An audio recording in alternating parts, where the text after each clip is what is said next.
to show you how to install a cold air intake, specifically a K&N, on your G8 with a 3.6. Now what I'm going to do is take a 7mm and actually loosen all these clamps on the original air box. Now this is going to be a little bit different than most. This is not stock. This is something I did before. Just because of the way that previous owners had this all set up.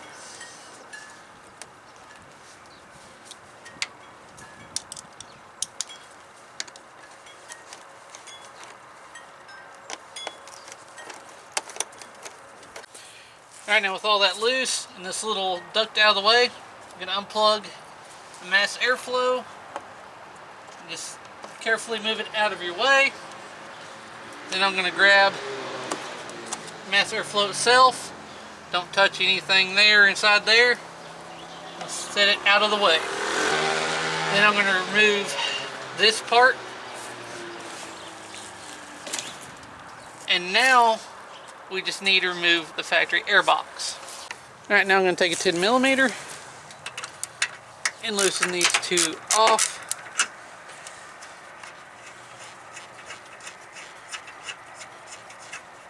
Now don't lose them because we will need to reuse one of them.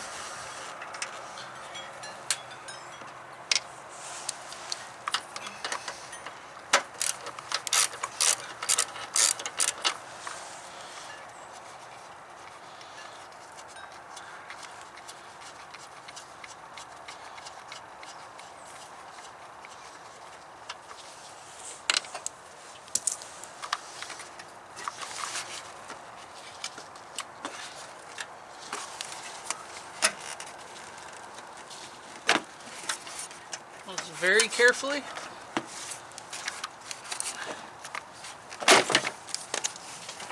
There we go.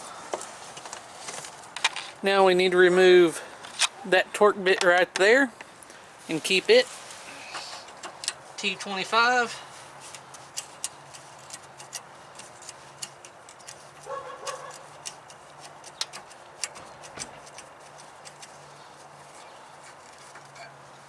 Alright, now here is the heat shield with the filter adapter. Use the two Allen head screws to hold it in place. And then here is a bracket supplied with the hardware. Alright, now set the heat shield down in there.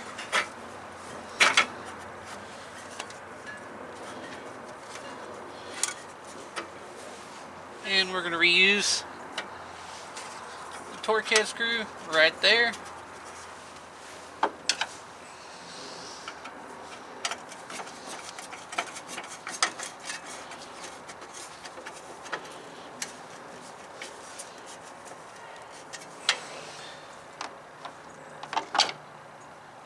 And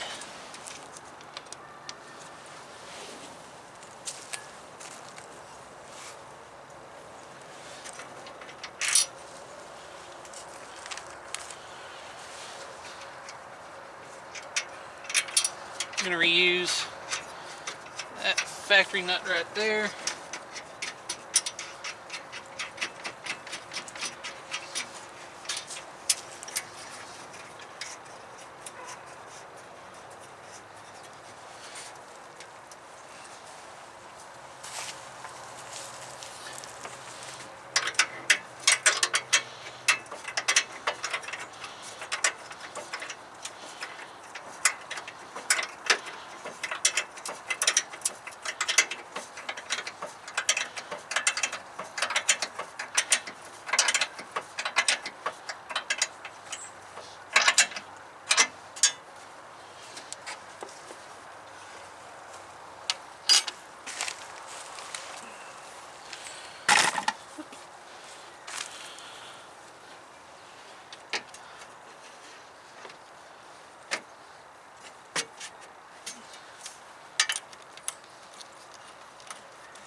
Alright, now going to slip this boot on here that is labeled 08050,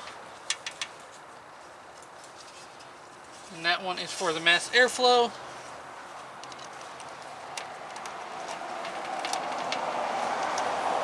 Make sure that you have your airflow in the right direction. It has an arrow on it.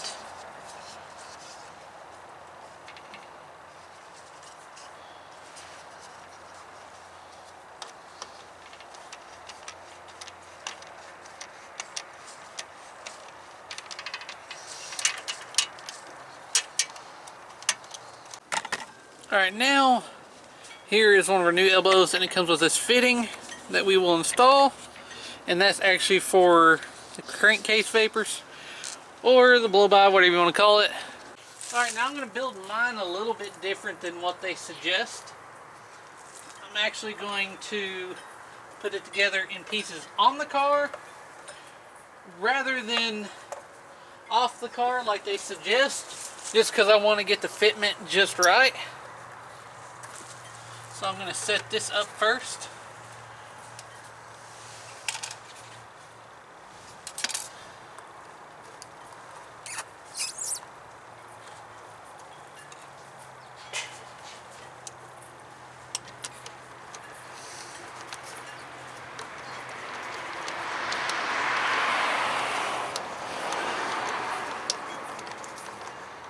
And get it snug, but where I can still move it a little bit.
Pop that cover off.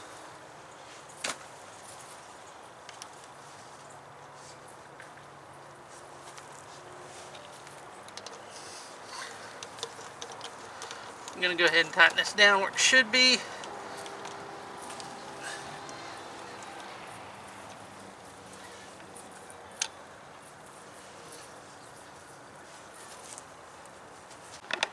Alright, now I moved everything around and got it tightened up.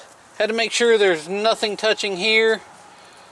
What I had to do is keep all these loose, move it around and get it to fit just like it should. I had to bend the box just a little bit because it wasn't completely probably bent right. It could have been bent during shipping, whatever, but it's pretty pliable and it moves pretty easy. It's off the radiator hose. I can get my hand under there. That's good. Everything's fit and tight now.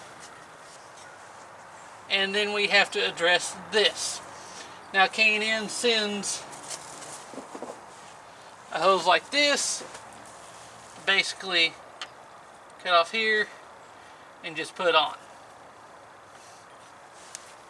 They suggest cutting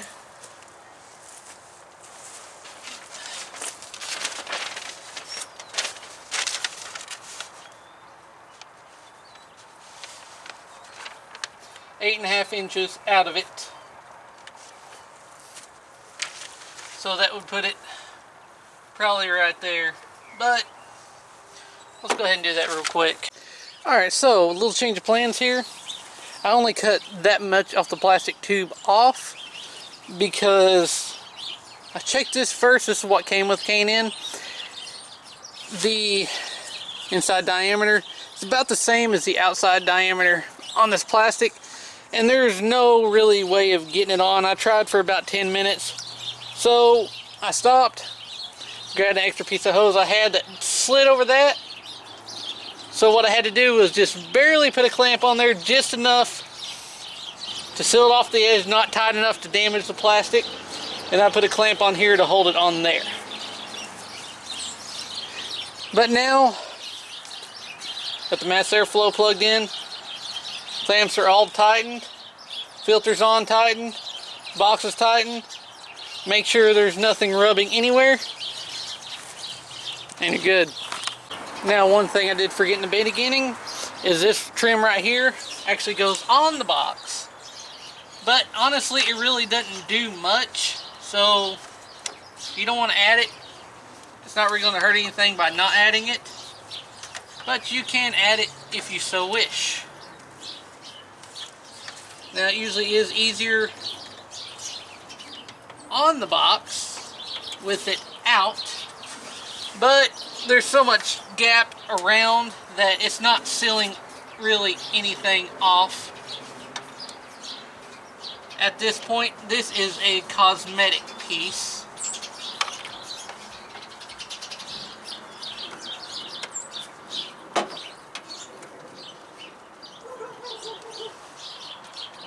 And we'll just trim that.